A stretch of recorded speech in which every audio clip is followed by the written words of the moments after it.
All right. Good afternoon, everyone. Can you hear me okay? Can you hear me okay? You can hear me? Okay, good. Sorry that it's so muggy in here. I don't know what's going on with the air. We'll try to fix that quickly. Can you hear me now? Is that better? Is that better? Can you work on the audio? We're going to work on the audio and I'll try to speak loudly as well. Sorry about that. We've got obviously air issues and audio issues today, so I apologize. Okay, we have a few things to discuss. One of them is an update on the relocation fund. Councilmember Morrell, myself, and the CAO met with the city attorney's office yesterday to get this as resolved as possible. And I think we're in a really good path and have some good information to present to you all. And so I'll turn it over to Vice President Morrell to give the information on that. Yeah, basically, essentially, we have bifurcated rental assistance and moving expenses.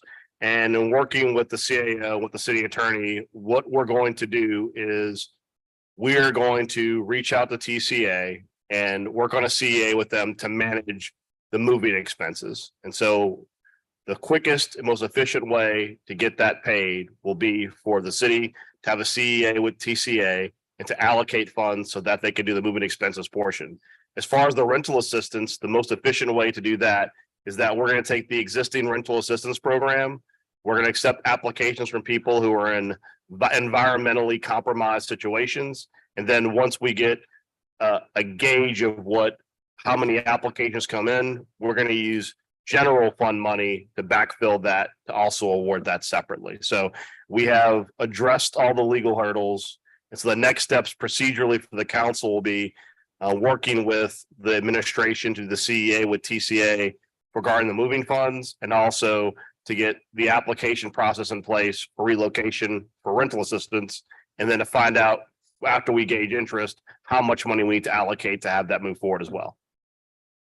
So those two things are resolved as far as procedurally. Now it's just getting the CEA for TCA and also establishing how much money is needed for the rental assistance. Ms. Amar, come on up for a question.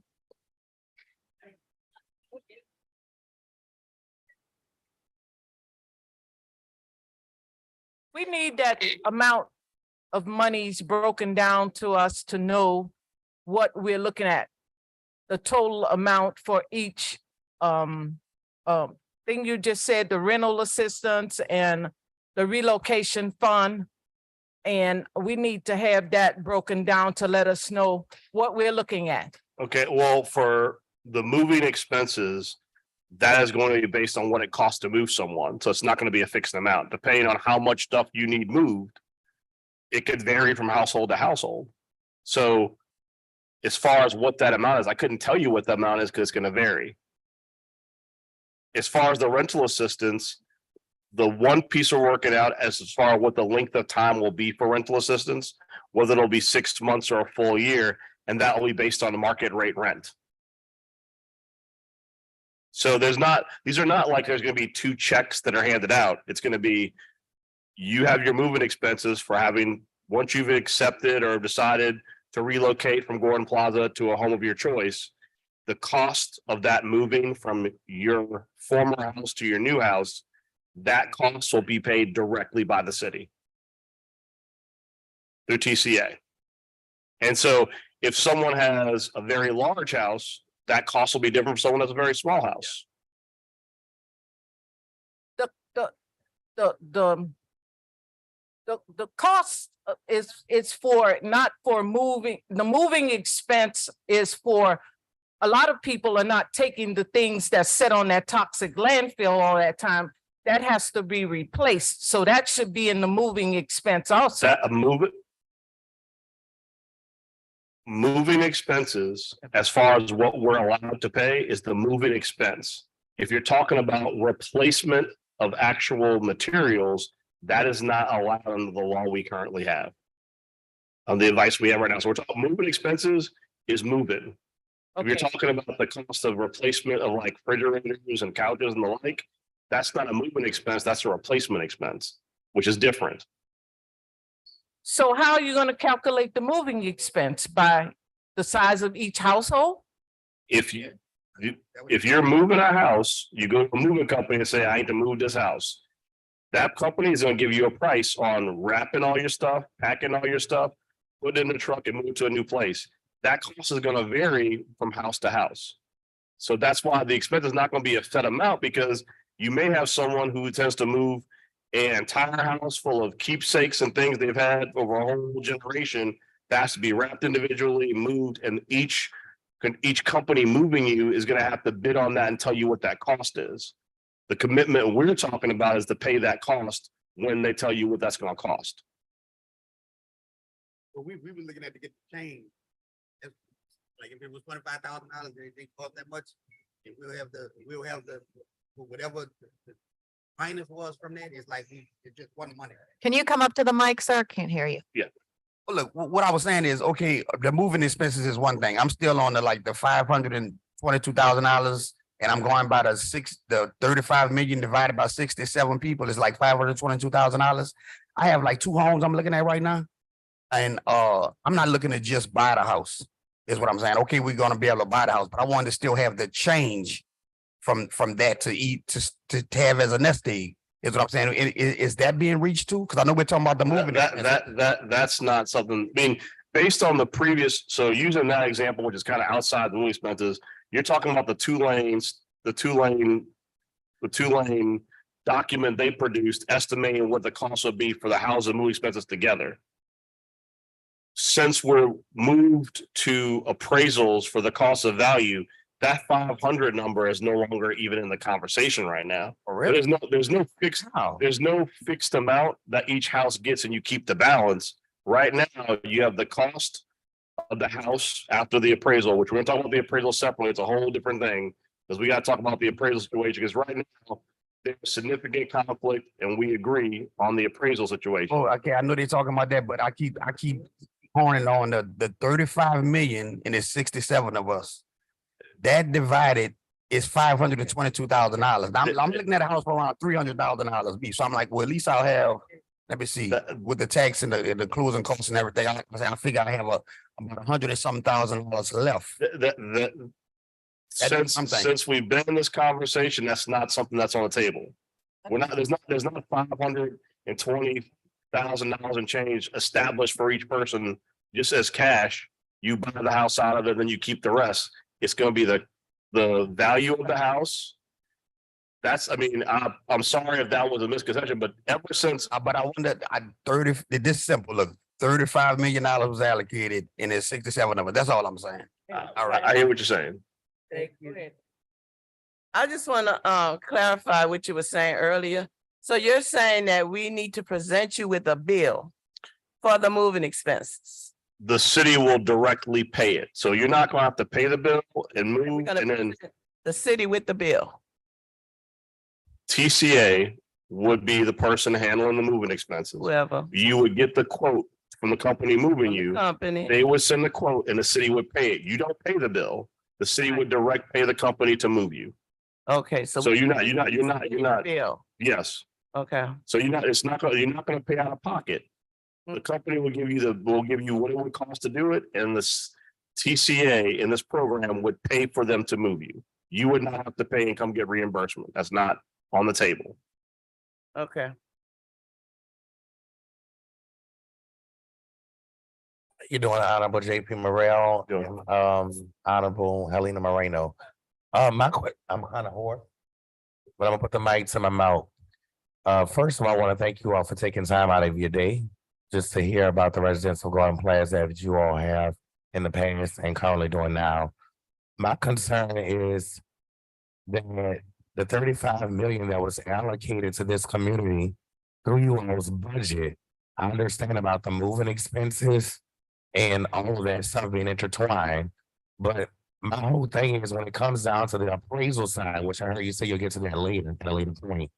The houses are deemed to have no value just by sitting on top of the toxic waste itself. So I think that I'm speaking as far as my parents are concerned, and it's also for the community. I think the question that lies here that we're gonna know is how you are gonna formulate the proper amounts to be given out to these households if the houses are seemingly worthless. Why they say Is this your first time coming to the meeting? Absolutely. Okay, so this has kind of been an ongoing issue. So what we had, the city through the law firm they hired an appraisal. The initial appraisals that came back, the community had serious concerns that the appraisals were not of appropriate value. We're gonna get, the council president is going to address the appraisal issue and how we're going to move forward on that. But there's been significant concerns and a lot of ways, very valid concerns that some of the mechanisms to which those appraisals were reached were undervaluing the homes. Okay. So that's a separate issue, but we're addressing that separately. We've had several meetings and all these good residents have been here dealing with the problems with the appraisal. That's a whole separate issue that we have to deal with. All right. And to be clear, we are gonna, in order to do the rental assistance, that is gonna have to be a separate pot of money from the general fund to offset that. So it's not gonna be out of that 35 million, it's gonna be out of probably the general fund. Okay, that answers my question. Thank you. Good afternoon. We appreciate, you working on this, the council. And I keep hearing that, yeah, I'm getting with TCA, I'm gonna do this and that and that. Is there a timeline established with when you're gonna get with TCA? When is this gonna roll out with dates that really should be in place? Okay, well, I Something think like that in place already. my goal is, if necessary, and we are working through this right now. If it's necessary for the council to authorize the city to enter the CEA, we could enter a resolution or suspension tomorrow to begin that process. And it should not take very long to draft the CA and sign it. So that is a very quick process. Now, I don't necessarily believe that they need authorization to enter the CA with us, so they can start that tomorrow. Exactly. Right. So I mean, if it's not necessary for us to do some action to start that CEA process, then we're not going to do it. We're just going to get started on that immediately. I don't foresee, because Angela, we discussed previously with Angela, TCA is aware of us having this conversation. So they've been talking to their board. So we're not going to be just jumping in and having an initial conversation. They've already been having the conversations internally that we made them aware that as long as it was legally permissible, we intended to use them in some regard to get money out quicker. So that shouldn't be an issue. As far as the rental assistance, that's simply looking at the existing rental assistance fund, making sure that we can have criteria put in place that affects people who are environmentally compromised properties, taking in people and seeing what the need is. And then once we get that number from them, allocating the number to do that. So that could be as quick as whatever council meeting follows after we allocate and figure out what the need is and how many people need rental assistance. Okay, thank you. But can we actually see this in writing? Like, this is gonna take place on this date, this is gonna happen on that date. So at least we'll have something to follow. Because right now, we're just hearing, we're going to get. we're Okay, going well, to then I get with think them, we're going to do we- that. I will have conversations with the administration, with the council president, TCA, to figure out from them as soon as possible, as of the next day or two, how long it will take to get a CEA and have that in writing. Like, what is the depth? How long do you believe it will take to complete a CEA and have that perfected? As far as the rental assistance piece, that's fairly quick, because basically we have an existing rental assistance program. We just have to create a process for which people can apply. We can see how many people are in need of rental assistance and then allocate the appropriate amount so that that can be paid. That's just the number the council meeting follows us identifying how many people are in this, are going to need rental assistance. All right. That's pretty fast. Good afternoon. For some clarity.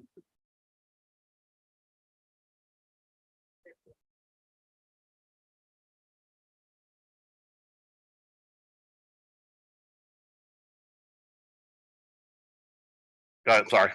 That's okay. For some clarity. So you're saying that TCA will have the funds to pay for the moving expenses. We will not receive that until someone comes in and tells us how much it costs for us to move. When will we be able to get that money from TCA? And TCA is gonna pay the mover? Yes. Okay, so if I don't have any, if I haven't received my money to purchase another home, that money is gonna sit there until I can purchase another home. Someone comes in and give me a cost for my moving expenses and then move. Is there any timelines in between that? I'm not clear on that. I don't understand the question. Huh? I don't understand the question is, you're saying if you wouldn't need the money to move until you have another place to move the property to. That's what I'm asking. Yeah. Right, there's no timeline. You don't have to, you would not have to immediately, I guess I might have to think on this for a second. Let me tell you your question back so I'm understanding it correctly. You're saying if you decide you want to take an offer to move out of Gordon Plaza and you get an offer on your house, appropriate appraisal, and you take it, and you're waiting to try and find another house, do you immediately have to go find a mover, sign a contract with them without having a new house lined up? Is that what you're saying? Partly what I'm asking. Okay. I don't think it would make sense to do that, because Okay, you would, right. a mover couldn't give you a price on moving you to a house till they found out what house you purchased. Okay. So how long will that money sit there? Is there a timeline with? No, there's no expiration date on that money to move. Okay, I mean, that wouldn't be prudent or fair. If there was a timeline established from once you took the amount to purchase your house, to purchase another house, that would put you at a tremendous disadvantage to find a new house. You'd be rushing to find a new house. So that wouldn't make any sense. That's not anything we would envision doing.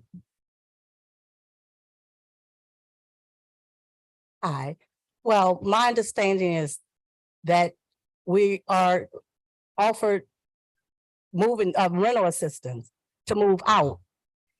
That TCA is gonna pay. No, the rental assistance would be through the city's rental assistance program. TCA is not doing Okay, it. whatever. I'm Right. sorry, no disrespect, Okay. but I'm saying, so in other words, that we're gonna rent a house with the rental assistance to get out the property that we're in. There has been a tremendous amount of dialogue that if someone takes a settlement to get out of Gordon Plaza, that for many people, they want to get out immediately, even if they don't have another house lined up. And so for those people who want to leave immediately and get out of Gordon Plaza while they're looking for a new house, that is what rental assistance is for. It's also for renters who can't get out at all because other than the rental assistance program, they don't have a house to move into.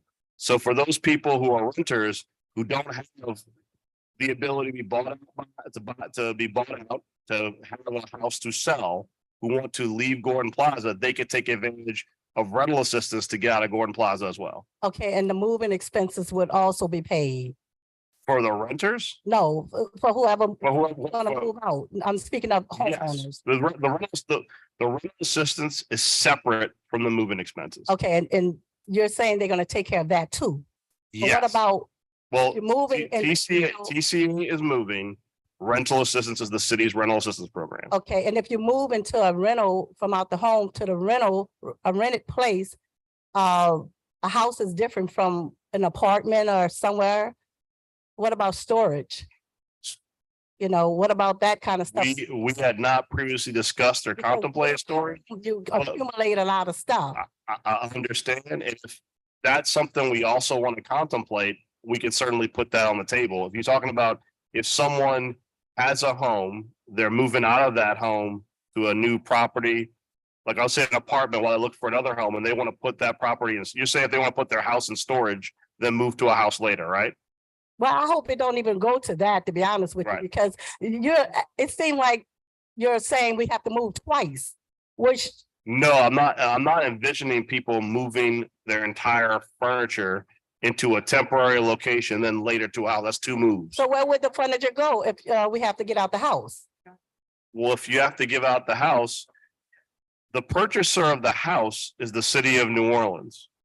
So that Correct. we would have to take the furnitures out the No, house. so if the only reason why you'd have to move your furniture out your house immediately is if the purchase of your house intended to move into your house.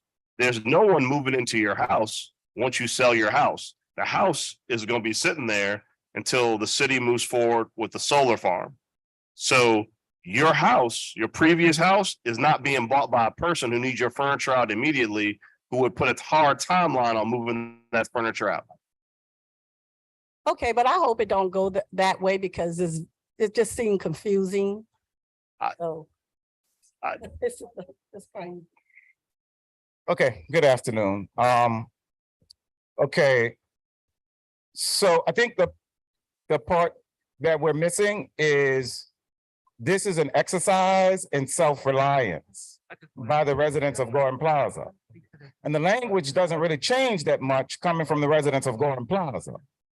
And that is to move into healthy homes of their choice.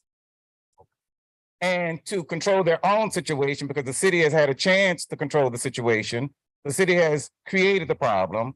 The city continues to exacerbate the problem.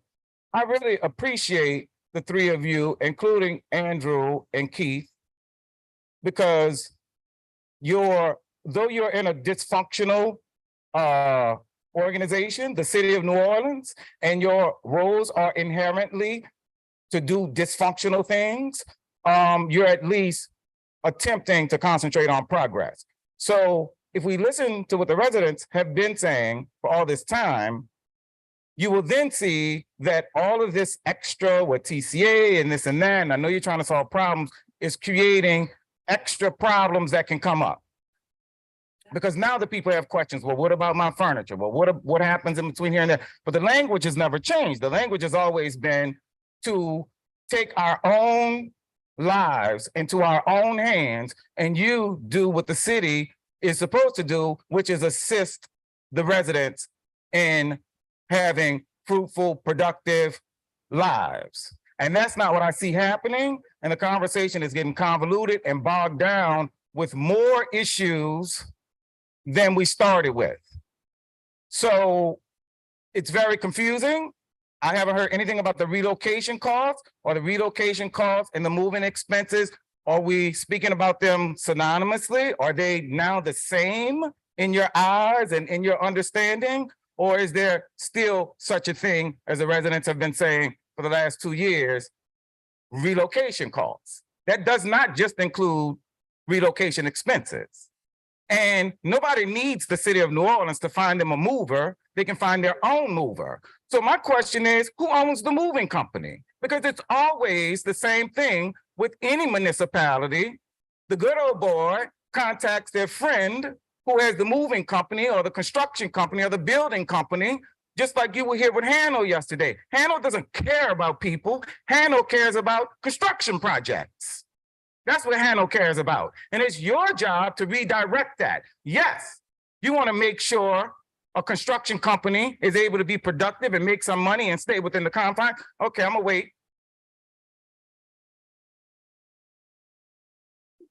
Well, first off, Well, I Aaron- wasn't finished. oh, I'm sorry, it was a pause. I apologize. Okay, it's okay. You don't have to apologize, but I'm just saying, I waited for you guys to converse and I said I would wait and now I'm ready to speak again. So what I'm saying to you is that these municipalities are set up in a certain kind of way. You are taking a group of people who have exercised self-reliance for 2 years, and now you're trying to take it back from them because you're telling them that we're gonna hire a moving company for you who is related to, I mean, pick one, Eugene Green, Oliver Tom. I mean, pick one, pick a crony. So I think you understand what I'm saying. Okay, thank you. Okay, two quick things. First, in no instance is the city picking a moving company for you. You pick which moving company you would like. You get a quote from said moving company of your choice.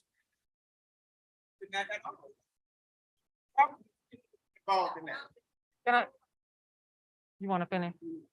I just want to know, why does the city need to be involved in something? The city is already burdened.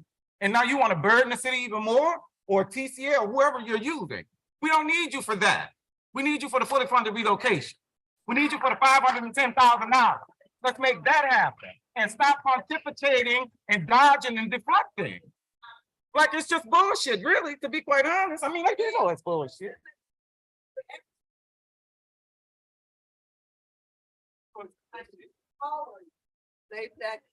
Y'all want to keep the change. Not necessarily you, but this. It's not my change. I'm not going to keep it. So I mean, we're okay. I appreciate it. What I'm hearing, and I think will be helpful, I think it was the first comment that was made. We will put together a white pager tomorrow, so y'all can have to explain all this out on a piece of paper written out, what this whole thing looks like. That way everybody can look at it. I'm sorry, Angela. Speaking of a white pager,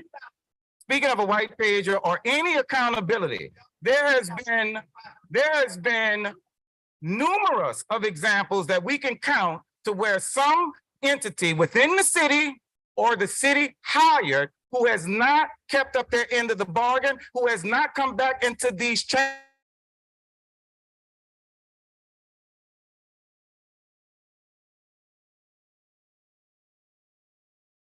people. Are you, okay, not, No, nobody does what they're supposed to do.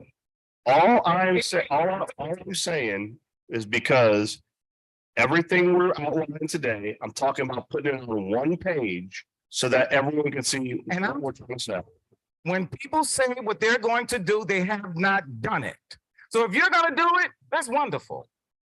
These I people can- have never not done what they said they were gonna do. There's several entities within the city of New Orleans, within the city council, within the representative for District D, within the people that have been hired, within Sherrod Garner, within Jim Thor's, time and again. So people are tired of hearing about what's going to happen. Go write the white paper up right now. You want my help? I'm fast. I can do it. Trust me when I tell you.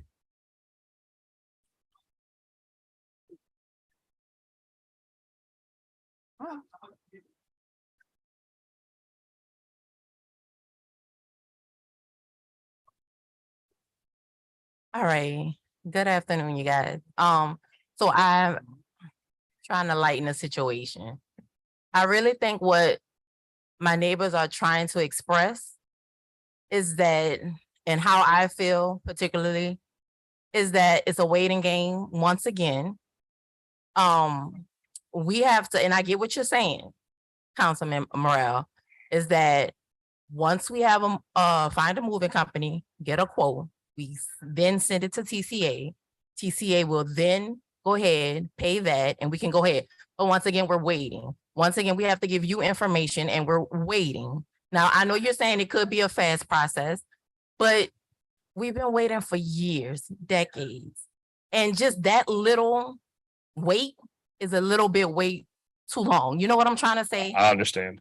And then we have the rental expense. Basically, you're saying whenever you guys get a chance to look at the quotes, see the market, and I guess you guys are gonna go by, I don't know, but I know you said you're gonna list it. But once again, we're waiting for you guys. In our minds, in our hearts, we felt though, as if you do get these quotes ahead of time, you get a quote for moving, you get a quote for this, however you come about with that quote, we just don't want to wait for it. I mean, why can't it just be given to us and we just go and do what we got to do? We're not waiting on anyone. So I think that's what we don't understand. So if you can explain it, I think they'll feel better. With the moving cost, in order for us to use portions of the money to do the moving cost, they have to be direct pay. We can't give you the money for the moving cost because the way the money is structured and the way we have to follow it legally is that if we give you a check for moving costs, and let's say someone doesn't use it for moving costs, both the person and the city are liable because the money wasn't used for the purpose which it was allocated for. So the reason why the moving cost piece is direct pay is because we have to make sure it's directly paid for the moving cost. As far as the rental assistance, I agree. We can figure out, look at the city's assistance program to get the cost, the market rate of what rent is. And then that would give you all the ability to see what that number is. And then the commitment would be a fixed set of months that the city would pay that rent while the rental assistance is available in that interim between going into a new house. If a person wants to leave immediately, but for the moving piece, the reason why it's direct payment is because the two ways to do that are either direct payment or reimbursement. We do not want to do reimbursement because we do not want anyone to have to pay for a moving company and show up against a receipt. So we can say, oh, here's your receipt moving company. This was this was the moving cost. Now we reimburse it. We don't want to do that. So that's the reason why it's structured that way. Okay, understood. And for clarification, those are the only two expenses that we're talking about under this fund, correct? Correct. But under the way the structure is the only two costs we're talking about. Okay. I want to thank the residents of Gordon Plaza. I want to thank the residents of Gordon Plaza because every single one of their questions are questions that are beyond legitimate. And so what we want to do is we want to leave with some clear answers today. And so I want to just ask some direct questions so that we can keep moving. Because in order for us to talk about relocation cost and expenses, there's some questions prior to that need to be answered that can help us with this conversation, okay? So let's just pick up from there because there's two different things that we're talking about. We're talking about the buyout process that connects to the house and the land. We're also talking about the relocation cost, which includes the moving expenses.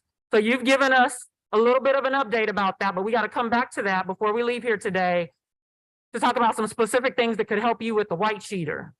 Because the white sheeter can only be as effective as the needs of the residents have been considered before that's put together. And that's one of the things we keep talking about in these meetings.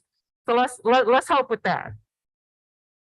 Picking up as it relates to the buyout process, we understand that the residents, Ms. Marilyn, I'm correct, you all sent a letter over to them. Yeah. Requested for their offer letters to be sent out. And the only way the offer letters could be sent out so they could really know what they're working with in terms of the amount of money that they're going to get for the property and the house is dependent upon this appraisal. So I just want to pick up exactly from where we left off in the last meeting, which is the understanding that 2 meetings have gone by. The appraiser has received all of the information, feedback, an ARC letter, direct reading from Ms. Sheena, articulation in writing, and the very last thing that was stated from CAO Montano is there had to be a consideration about what to do about the appraiser, who's clearly not here today. Am I wrong? Is he here? Is he coming to this meeting? Was he asked to come to the meeting? He was? Okay. So let's just pick up from here. In order for the residents to even have a chance to engage in this process around the offer, the thing that you all have been asking for has to be attended to. So the residents have provided everything possible to assist this man who you hired through this process, as you continue to say he's a professional who is not here. So what are we doing about that? All right, so I'm glad that you brought that up because this was part of the discussion that we had yesterday with myself and Councilmember Morrell and the CAO and also the city attorney's office. And we certainly understand the frustration that residents have with the appraisal process. And I can tell you that all three of us up here want to get everyone to the highest level possible on the appraisals. So we were thinking about this, since obviously Mr. Thorns would still have to go and finish the appraisals and do the offer letters. What if we had the residents work with the advocates and folks over at Tulane for you all to pick your own appraisal that the city appraiser that the city would pay for. And then you all bring that information to us, because for us to do the payouts, as you all know, legally, we need that appraisal. We don't care who the appraiser is.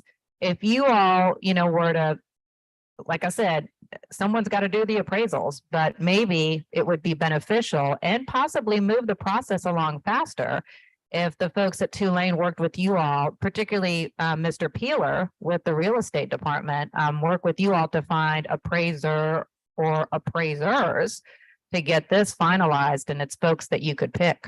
Just a suggestion. We talked about this yesterday and I wanted to bring this to the group. Okay, so let me speak to that very specifically. The first and foremost, that is a decision that the residents will have to make amongst themselves collectively when this meeting is over. Okay. But I will say this. It still does not speak to, and I just want to get clarity for a pathway forward. And I thank you, CAO Montano, for being present, because the administration presence is important, is that the residents have always said that the information that's been provided was information to support you all because you said you had to get your own appraiser. And so this entire process, once again, could have been eliminated altogether, right? I want to name, because see, what happens is there's a instantaneous desire to move a thing forward because of somebody in here who's dropped the ball. So I just want to go on record as saying that even if the residents do that, my question is, what's happening with Thorne and the appraisals that he's doing? What's happening with that? What's happening with Thorne? I guess your question is, and I 100% agree with you. I want to just give a brief recap, because I know you're aware of this. Back in March, Leslie Harris and I both said you didn't need to hire a law firm to begin with, and we needed an appraiser to get it done. Then we waited, and then in August, the city attorney said we need to hire a law firm and an appraiser. Now, just to be clear, I know y'all have all been here, so I'm talking on this at home. The council did not pick this law firm. The residents did not pick this law firm. The council did not pick the appraiser, and neither did the residents. So you're right. That is a lost, what was that, 6 months in which had we in March said an appraiser is needed, and had we worked with the residents to get the appropriate appraiser, we would be in a much different place than we are today. Not a different place. We would. We'd be done. We'd be done. It'd be over. So, It'd be over so already. right now, from my perspective, in particular from Council President Morales' perspective, we are trying to figure out a way to move this task forward that is not reliant upon the people at the table who don't have the sense of urgency that the residents do. So when we come to you and say, we are prepared to have an appraiser that you pick that reports to you that we pay for to move the ball forward, it's unfortunate that was not done all the way back in March. But when talking about getting this ball moving without the impediments that were at this table, that is what we're trying to do today. We're trying to figure out how to meet this appraisal requirement in the most expeditious way possible. Okay. To your point, Angela, I think the city needs to seriously consider what it's going to do with Mr. Thorne, because if we're going to use an appraiser picked by the residents and Mr. Thorne is not going to be doing appraisals, then I don't know why Mr. Thorne will be here anymore. Because there's no point in having a frustration we all share is that at the first meeting in which y'all gave a response to Mr. Thorne's appraisal saying, please consider these things, those things have never been considered. And that has been, and y'all have repeatedly given the same list of things that you wanted addressed that have not been addressed. And I think though it seems like we're not trying to deal with this with urgency, moving the path forward on picking an appraiser that is responsible to y'all to come forward with the appraisals is what we see as the most expeditious way to address both your underlying concerns and the concerns going forward with an appraiser who is selected by you. So what they're going to do with Mr. Thorne, we didn't hire Mr. Thorne, we didn't hire Sheriff Gardner. That's a city attorney and city. Yeah. Yeah. So I just want to focus on the parts of moving forward because the residents have to discuss that amongst themselves, I and agree. clearly that's something that they will discuss amongst themselves. And I think it's important that everything about this process honor their needs according to their needs. The issue is that we need we just need to declare at this point that each and every time we've been able to take a step forward, it's fallen back on something that the residents have already demanded months or a year in advance. So here's the thing. You know that your appraiser is incompetent. You know that your appraiser presented discriminatory and devaluative practices, regardless to what is to be said, because at the end of the day, what has been presented has been so problematic that you can't even course correct that if you wanted to, because you know who the team member is, who you have fought tooth and nail to defend up to this point. And we just would hope that, considering the fact that you have already pushed time and time again around the state constitution, that even if the residents were to go amongst themselves and say that they're going to get an appraiser and he came back with something different, your state constitution would also tell you that at the end of the day, you're going to have to be required to take whatever comes back in terms of the appraisal outcome that is the highest, that you are able to defend under the law, correct? That's just a yes or no. The short answer is yes, so long as both appraisers are credentialed, licensed, and have the same capacities. Yes. So the question that we have for you is because the residents have time and time and time again taken initiative. You are declaring now that if they do that, you're going to pay for it. What's the timeline on that? Because if they do all those other things, what's the timeline on that? I mean, once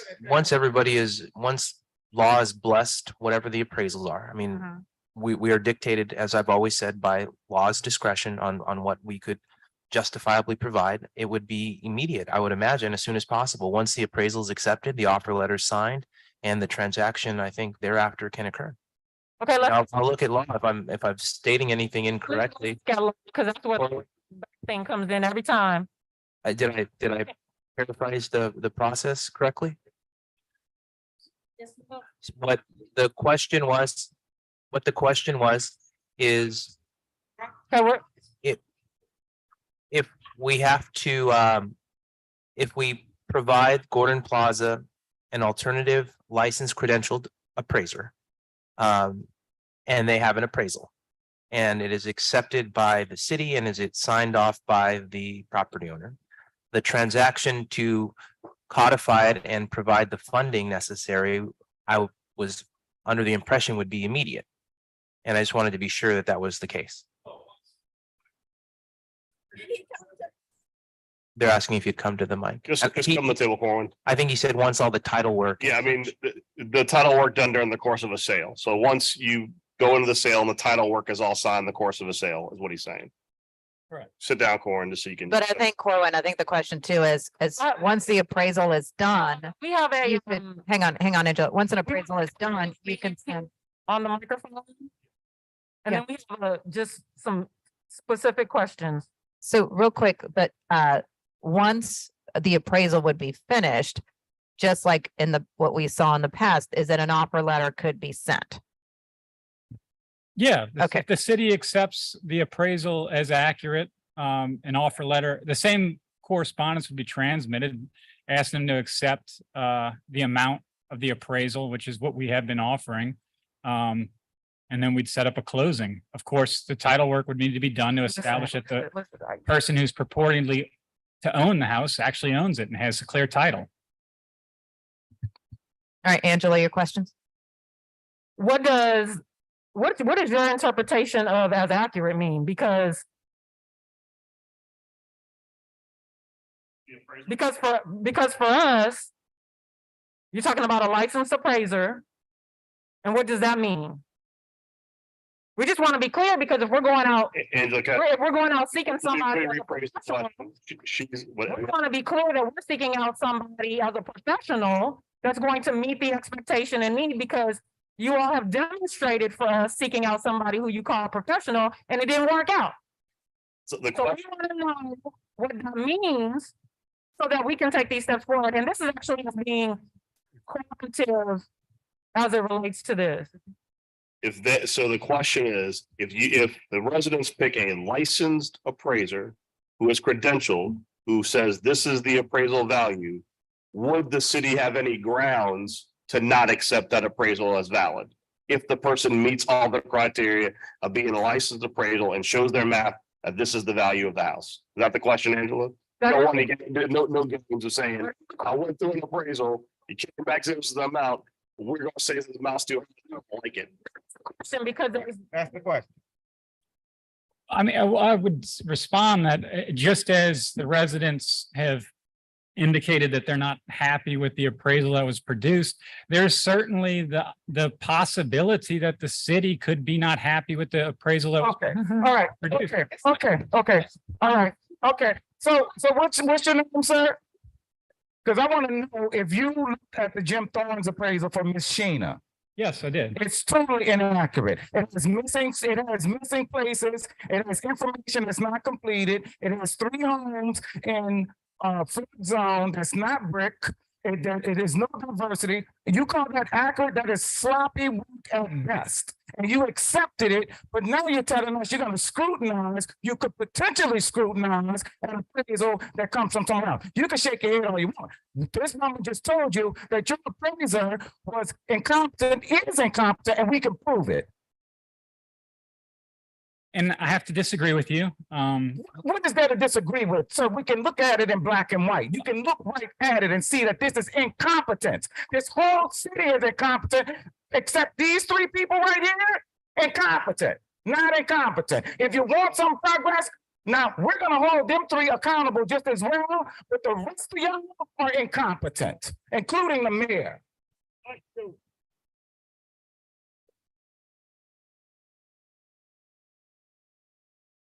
So just in terms of the clarity on that. Your question was answered? Okay. Yeah, no. Here's the thing. We just need to know, is Thorns a part of this conversation or not? I believe so. I think I've even heard Thorne say something similar in the sense if he disagreed with this appraiser. No, I'm And saying, there's another, is the city of New Orleans still expecting appraisals on these properties from Jim Thorns? I'll have to defer law. Jim Thorne's has conducted appraisals. I believe he's continuing to conduct appraisals at Gordon Plaza. So yes, the city has agreed to purchase properties based upon Mr. Jim Thorne's appraisals already. Okay, so if there are residents who get their own appraiser, is Jim Thorne's still aiming to appraise those houses, yes or no? I don't think that, I mean, It's not necessary. I'm Not not, that you- I don't know how to respond to that. I think No, that- listen. Listen, no. Does the city of New Orleans require you all to have an additional appraisal if the residents get their own? That's a yes or no. That's not a yes or no. I can't really answer that question. Just as you're not happy with the Thorns appraisal, I do not know what the appraisal is going to look like. So there, just as you have concerns about your appraisal, about Jim Thorns' appraisal, there is the absolute possibility that I could see someone having an issue with the appraisal. Hold on, Can you say the last part again as well? Transaction, and this is a negotiation. So just as the city has retained an appraiser to provide appraisals to you guys, for us to give you offers, you have expressed concerns about his appraisal. That's why we're now having this conversation, where it's always, I believe it's always been available for you guys to get an appraisal of your own. And to the extent that So hang on 1 second. Hang on. I think I'm trying to bring clarity to all this. This is my question. So if the residents hire to their choosing a licensed appraiser, he or she goes out, does the appraisals, they give it to the individual homeowners. Here you go. That appraiser and the homeowner presents this legitimate appraisal because it was done by a licensed appraiser. Why would we, the city, disagree with it? And I want to add one quick, right, and I want to add one quick caveat, because I'm trying to understand, I guess, I don't fundamentally understand the relationship between law and the council and the mayor's office. I've always envisioned law as our lawyers. Is that correct? Like the lawyers for the city? absolutely. Right. And so the clients of the law are the city council legislative branch and the mayor, who is the executive branch. Then the only person who has the grounds to disagree with an appraisal would be if the council or the mayor says, we disagree with the appraisal. Is that correct? Yes. Right. So to that point, law cannot disagree with the appraisal, only we can disagree with the appraisal. And if we're the ones telling you to go get an appraiser, I think it's foreseeable that if I see an appraisal done by a licensed Louisiana appraiser, I don't see any necessity in. I think it's, Yeah. I mean, if an appraiser, a licensed appraiser is willing to put their name, their reputation, their business, on the line every time they write one of these appraisals, then if you all get your own licensed appraiser to bring, forward these new documents, these new numbers, well, I wouldn't disagree. And I'm just gonna say to you that when it was presented, we just asked this question because if that's the answer we would have gotten first, we'd be on to the next question. But when we get stuff like that, you understand why we have to keep asking? Because really, we're trying to move this ahead. We're trying to move this ahead.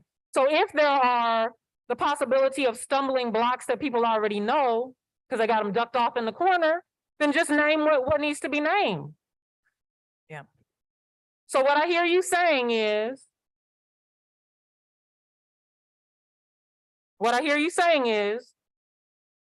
Jim Thorns has already completed appraisals for somebody.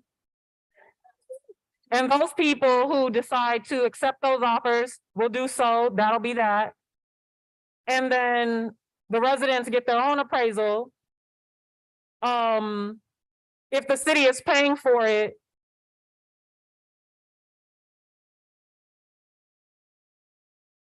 then who is the appraiser reporting to?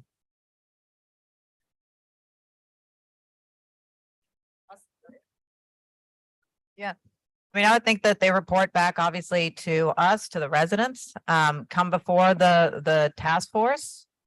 Send the relevant information to the city attorney. Okay. What Mr. Thorne's, would have been doing. So what is the process for, I don't need a process for securing appraisal. My question is for the city, what does the city need to be able to pay for that service? Well, I think first, Because we can't just roll out and talk to appraisers and we don't have no conversation about who paying for what. right, Because those things can cost up to $500 a Yeah, no doubt, piece no doubt. potentially, and that's about $33,000. yeah, no doubt. So from what I recall, and the CAO can correct me, there was some money that was set aside for the law firm. It was the $2 million. appraisal. Yep. And so obviously that money is set aside. So why would we not be able to tap into that set aside for this? I think that makes sense. I mean, we would either be paying the appraisal for that Mr. Thorns does or this other appraisal. So I think that would be the same pot of money. Okay, so who is, because the residents have no problem, as demonstrated before with the team that they have, creating a scope of work for that appraiser. Okay, so with that being said, if that appraiser is doing that work, then Cher Garner indicated that they brought on board Jim Thorns. So who is bringing on board, from the perspective of paying them, this appraiser? The residents can bring an appraiser to you, but who's bringing them on board as it relates to being able to pay them? Who would they be reporting to as it relates to the city of New Orleans? You three? I think it has to be discussed, but I almost would make the most sense that it would stay within the same realm of the legal department. That's who houses the fund, that's who pays the fund, that's who manages the fund. It would be. Okay, so then basically what we would need is a commitment from you, CL Montano, and the administration, is that in this process, that you will do what you've done in the past 2 or 3 meetings, which is just keep your foot on it. Because otherwise, right? As long as you keep your foot on it, then this thing will keep moving forward. But as soon as that's where it becomes a concern, because everybody else seems like they don't know what's going on. Yeah, I'll have to get with law to make sure we have the vehicle and the mechanism when the credentialed licensed appraiser has been discussed and chosen to be able to pay for it with the same funds that we would have paid the other ones. I mean, does that make sense, Corwin? That's a contracts question that I can't answer. I need to talk to someone in contracts about, we have a contract with Cher Garner, who facilitated, I believe, facilitated the contract with, But let me say this, from what I remember, in conversations were that it was, someone within the administration who directed Cher Garner to bring in Mr. Thorns, to bring in Liberty Bank. So I think then it would be, I guess, the same if someone, whoever you all choose to be the appraiser after you all work with Tulane, then it would be kind of the same type of directive, would it not? potentially, I think that could be workable. I mean, if Okay. we hired the appraiser through the same mechanism that we use to obtain Jim Thorns. This is a part that will be helpful. When you say the same mechanism, we want to know what the mechanism is, because that lets Yeah, I us do know. too, actually. Yeah, I'll say again. I do too. Yeah. I do too. Yeah. I do too. Once that's answered, then we understand what's happening. What is the what was the mechanism by which Jim Thorne was brought on? Because whatever that mechanism is, that will be the mechanism.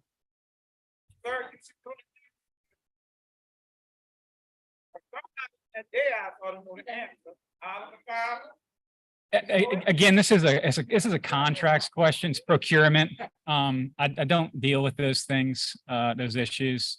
So as far as Jim Thorne's being retained, I believe it was through the law firm. And the law firm was obtained through ordinary procurement process, but again, I'm not Okay, yeah. shooting from the hip here. Well, see, let's not shoot from the hip, because we playing with people's lives. And we're not here to play with people's lives. So here is what happened. Chair Garner went through that RFP process and they brought on board Jim Thorns. They essentially looked to Jim Thorns to design the scope of work. And that's what we have now. So what we're saying is we just want to know. So we're clear, but we're telling people, right, about what that means in terms of a pathway forward. So if there is somebody who's brought to the table, they are getting brought on board by who?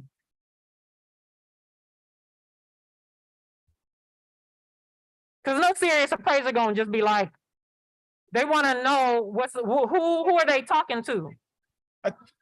That's a good question, and because I think the thing that they're not realizing is we can see that they're. You can answer the question, We can Mr. see Corman. that they're trying to be anti-Gordon Plaza. We can see that Sheriff Garner is move the money down. We can see everybody is trying to get the money down instead of what the two-lane report said. We can see that. We can see that that's his role. We know that that's Montano's role, even though he's trying to be fair. We can see that Sheriff Garner's role. This is anti-blackness all mixed in here. Now, what I understand is, I looked at the map for Gordon Plaza yesterday, and it's an island that's above sea level, 1 foot above. 3 houses on her report are 6 feet below. So in essence, 510,000 is not enough. So the more we discover, the more we realize that the valuation needs to be more like what's along the Gentile Ridge, what's along the lakefront, which is Lakeview. So we know that he's here to be anti-Gordon Plaza. We know Cantrell is here to be anti-Gordon Plaza. We know Thomas is here to be anti-Gordon Plaza. We know Eugene Green is here to be anti-Gordon Plaza. Other council members, we don't really know. Montano, we know that inherently you are here to represent the city.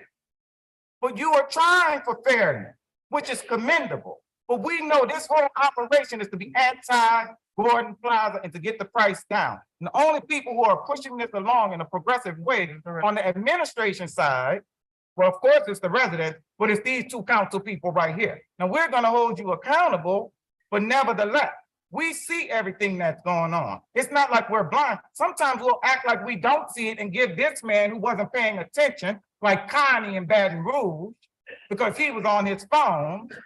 We're gonna give him the benefit of the doubt and let him come up here, but he comes back up here with his anti-Gordon Plaza stand. Yeah, I'm talking about you. Sir, you can, make all the misstatements you want. I'm not anti-Gordon Plaza. Go ahead. Which is anti-Gordon Plaza. Okay. You trying to get the price down, that's why you ain't trying to work out a way. No, to sir. get the new appraiser in. So the city is constrained to paying you fair market value. That's all we're here to do. What about methodology? What about methodology? Yeah. See, that's right there. That's Yeah. anti-Gordon Plaza. That's You a- told on yourself. yeah, You just told on yourself, sir. yeah. Fair market value for what? You told on yourself. Do your homework, attention, and stay engaged in a meeting and you'll. Okay. City attorney. Okay, I believe that if we work toward a path we can go down in, and I think that we have to find the possibility and as to how we find that avenue to get you all your own appraiser and to be able to pay for it. I obviously, can tell you that we've been having these conversations, but maybe that solution is not like all laid out right now, but I do want to have it laid out and ready for you all by tomorrow. I want to have it, by tomorrow so that we see like what that path looks like so that you can go to Tulane and be like, we want to work and figure out who this other appraiser is going to be. Okay, so, we need to basically, I mean, I honestly did not think it was going to be that hard. I mean, just to, It's hard. Councilwoman Moreno. That's what I'm saying, is they're here to protect a certain entity, and they're trying to drive the price down because they're anti-black, because the city of New Orleans is inherently anti-black. For sure. And it's run by incompetence. And it needs to stop You need some good people to start running off and give people the likes of air contract.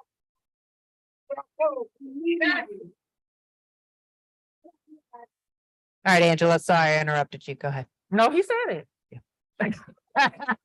I mean, he said it. I'm gonna just say basically what this meeting has come to, is what we knew a couple years ago. So because you all are talking about drafting up things, we would like to see your best version of the draft tomorrow so that the residents could have input on that.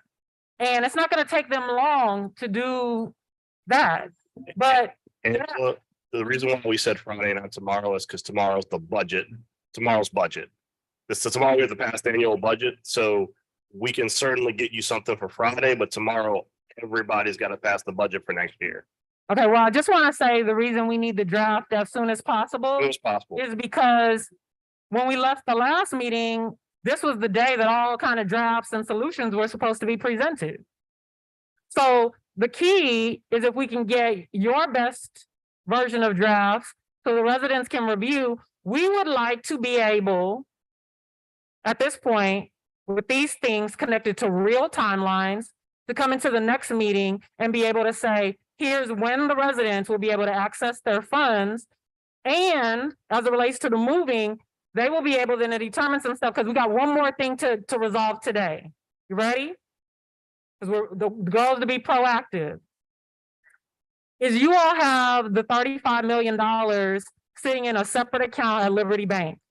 One of the things that the residents said months and months ago is that they wanted to be able to contend with the process between the title company and the bank. One of the things that have been put on the table was understanding, and everybody agreed to it. This is even back in the day when Sheriff Garner was still sitting at the table, that when the funds were transferred over, they would be put into an escrow account. And then we'd be able to see draft escrow documents. So what's transpired so far is it's sitting in a regular account, and the draft documents that were sent over to the residents of Gordon Plaza are just typical basic forms that anybody who's going through a process like this might see. So we understand that there's going to be some changes with that. But here's the critical question for today as we prepare ourselves for the next meeting, is that Ms. Sheena brought up a major point, because when her haphazard appraisal was done, they made a point to put in all kinds of documents in the back that normally sometimes people don't even think that needs to be there. So they put all those things in the back. And Ms. Sheena was very transparent in saying, listen, because this is real to life and living in New Orleans, she had to make a decision between whether she was going to pay a tax bill or pay what? Water. And she chose water, as she should. So what happens now with these little cracks that get thrown into the equation is you have this money sitting in a separate account. We understand that when you have money sitting in an escrow account, it allows people to go up and say, hey, let's check and see what the status is. If you owe somebody some money, we're going to cut you a check for that. Excuse me. We're going to cut you a check for that, and we're going to cut you a check for the difference. What we cannot have happen, talk about sounding the alarm, if somebody come up to the table knowing that they're supposed to be getting paid off for their money, for you to say, oh, you owe these people this money, so you're not going to get your money until that's paid off. That's not going to happen. It can't happen, because we understand the difference between money sitting in a regular account. So somebody, a Bayou Title says, hey, listen, we're looking at a deed over here. We're looking at a tax payment, and I'm going to talk to you about raising hell. Like this is us being calm. Because if somebody is unable to access their money because the city of New Orleans says, oh, somebody owes some tax money to the city of New Orleans and can't get their money because of that, this whole place is about to explode. Because the relocation costs, law indicates that you all have the capacity to say, hey, you have the authority to be able to say, hey, if somebody's moving, you all will cover the cost. You all will cover the cost of those tax payments. And I want to be very, very clear. To be clear, legally speaking, Mhm. the city cannot pay tax payments to itself. No. Okay, just, They just, have to pay tax payments to themselves. They can waive them. Yes, they can. Let me tell you why. Let me tell you why. Because number one, shake your head, Corn, but we gonna go there. Let's go there. Because at the end of the day, when people are in the process of making these purchases and the city is buying these properties, why would they pay you tax money on property that you are buying that was originally yours to sell to people that's wreaked havoc on them only to get them back? That has to be resolved. that, And what I'm saying to you, the reason we're bringing it up is because had it been an understanding that people were getting their money, just watch me, 'cause I'm talking technical here. They go up to the counter to get their money. After they've had their conversation with Bayou Title would say, hey, you know what? You're getting this amount of money for your house and your land, but we understand that there's a deed or a tax or something going on. We are going to cut you the check for what it is you're due. It's gonna pay the difference and you get the difference yourself. okay, that's what you're saying. And what I'm about to say about why that's important is because right now there's no conversation about escrow at all. And because there's no conversation, you know what I'm saying, JP Morrell, come on. And so if there's no conversation about escrow, he'll get back to you, Andrew. Listen to me, stick right here with me, JP Morrell, stick right here.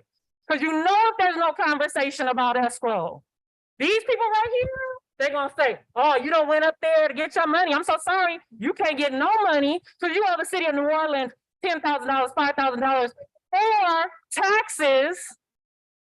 That's problematic because of y'all, not because of the people. Right. So I want to be really clear. I'm gonna be really clear that in terms of preventing that, the only way that can be prevented is you all guaranteeing, and I'm trying to understand how you're gonna do that without an escrow account. Maybe you got a way.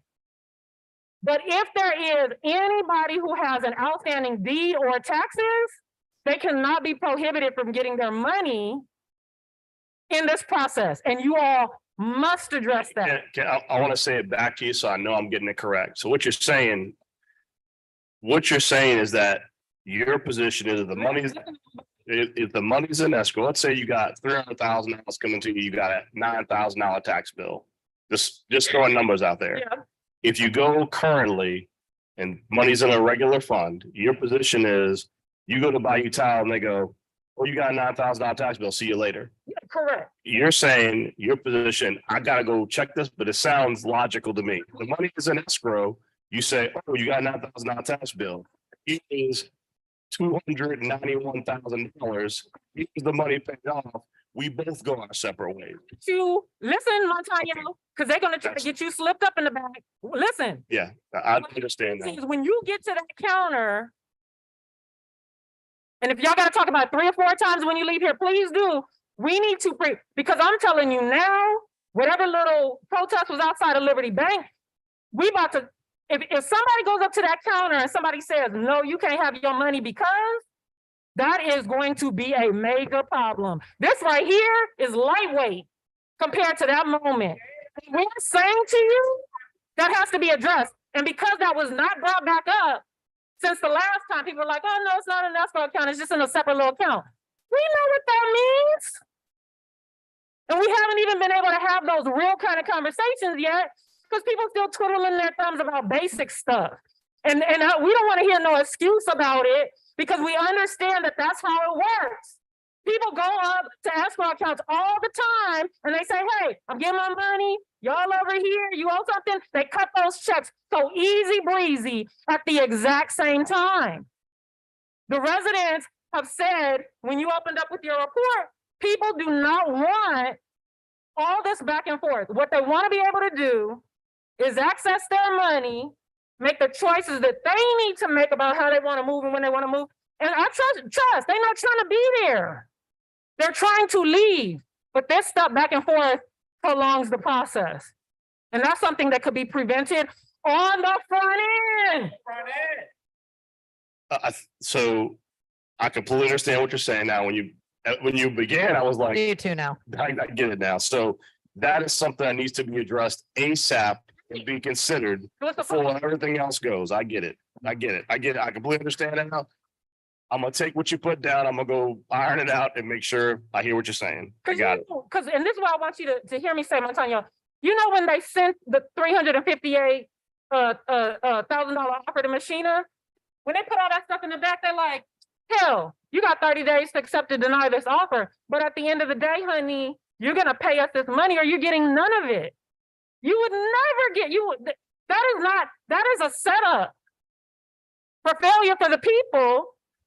And we're interrupting that because this could be so much smoother. So much smoother, and that's a simple thing to resolve.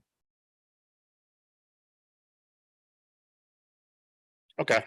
I think I got what you're saying on that, and we're gonna figure it out, because you're right. That has to be resolved now before you even get to that table and make that deal. So y'all coming up with drafts for tomorrow. Today is November 30th, or you said Friday. December 2nd. So that's when the next meeting is?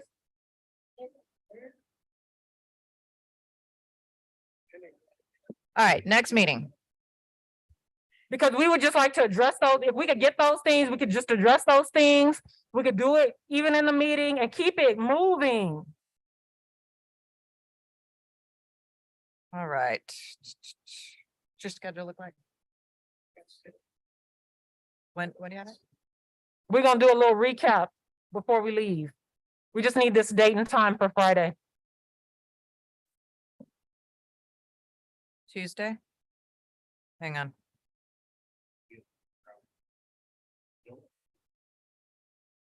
Please look at Friday. Do everything you can to look at Friday. I can't be here on Friday because I have to do my CLE to keep my law license. So Yeah. I cannot do I'm not Friday gonna- at all. I can't do Friday either. We can do. You can't do Monday. We can do Tuesday.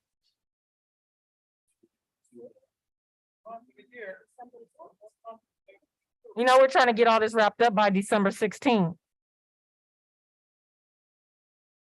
How's your Tuesday look? Everything can be wrapped up by December 16th. All of it.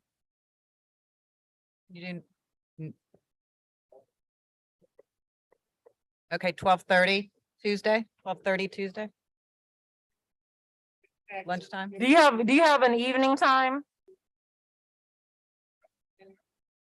Cause see, contrary to what people The believe, CAO can't do 4 on Tuesday. say again, We would like to do 4, but you can't do 4 on Tuesday. No. Mr. Montaño is looking at his calendar. I can do 4 on Monday. I can't, why not? Oh, yeah, but that's okay. I'll just leave. I'll leave her- can leave early. JP can stay. What about 4 on Monday? Monday, December 5th? Yep. Okay, let's do a quick little recap. 4 Monday? Hang on. It's our understanding. Wait, hang on. Is his microphone on? What happened? I'll be coming from an off-site meeting, so I'll be about 5 or 10 minutes late if it's 4 o'clock on Monday, On but Monday. I can do that. Do we 4 need to o'clock start- Monday. do we need to start at 4:30? No, I think I can rush it. We'll be good. I'm off-site, Do but we it's need to just- start at it's just- 4:15? It's just down the street. Let's start it. Let me shoot for 4. 4 o'clock, okay. All right, 4 o'clock on Monday. Monday, December 5th, 4 o'clock. Perfect. Okay, All right. so just really quickly. The residents are gonna have their own conversation about this whole appraisal thing because Okay. that they just need to decide that amongst themselves, how they want to do that. Okay.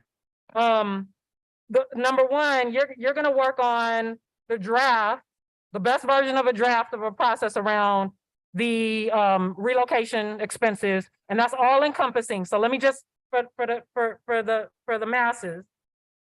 We understand that there are separate things involved in that. There is relocation assistance program for 2 kinds of people.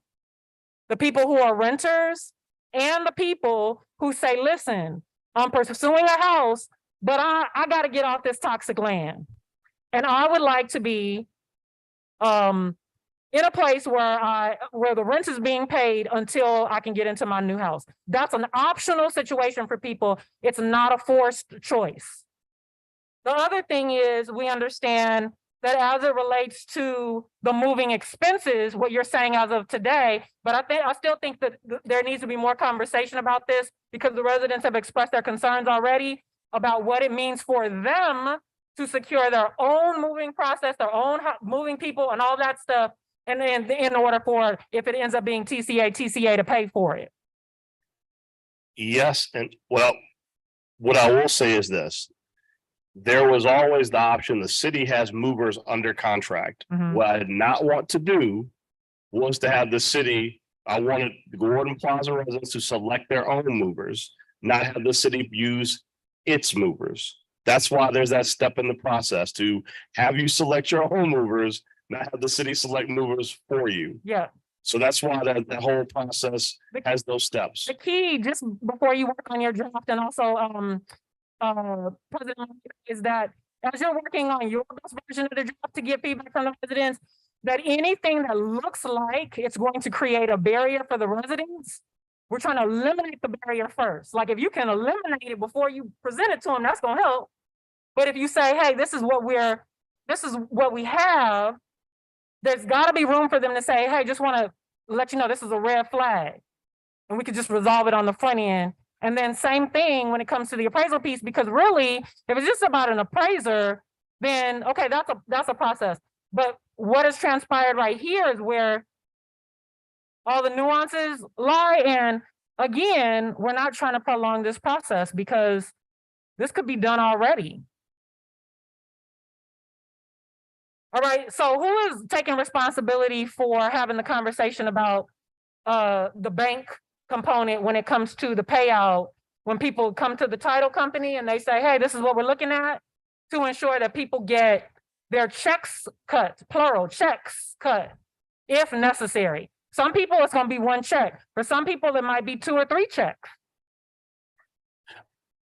I will talk with the city attorney and figure out what that process needs to be. I understand from your perspective, and I'm not saying you're wrong because to be honest, I do not do real estate work.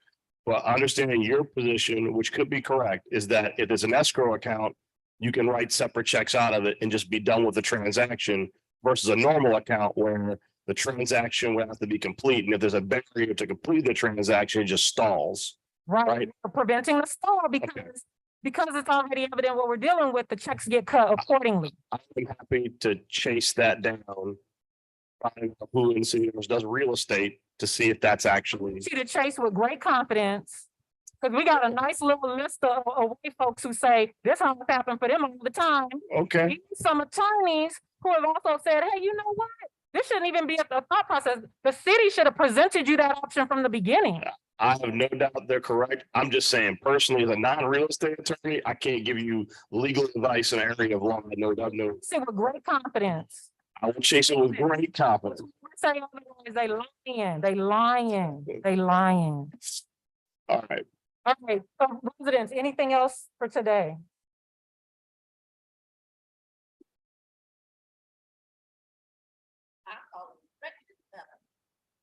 This is one of the things.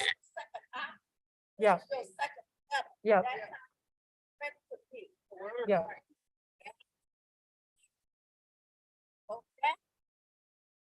Yeah, I don't know if you heard from Mr. Montano, but basically in these past meetings, there was an agreement that if there were going to be any communication sent out or things connected to timelines or things that are in part of this process, that the residents would know about it beforehand. And so this is the second or third time actually that there's been some kind of communication that was sent over while we're getting over to the meeting, that's dropped in the mail by somebody, or as we were told one time that something was dropped in the mail and it was not dropped in the mail. So we just want to remove that barrier and make sure that come this next meeting, if there's any other thing that has to happen coming from the city, that we could talk about it in this meeting, because it lessens anxiety. And that's important because we've asked that no additional unnecessary burden be put on the residents mentally, emotionally, or physically. And if they got burden on them, they gonna put burden on y'all. So we could just eliminate all of this by talking about things in these meetings and keeping it moving forward.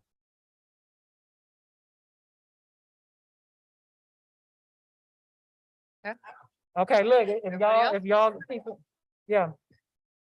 The letters that we received, the second letter we received from Shay Garner is stating that this is your second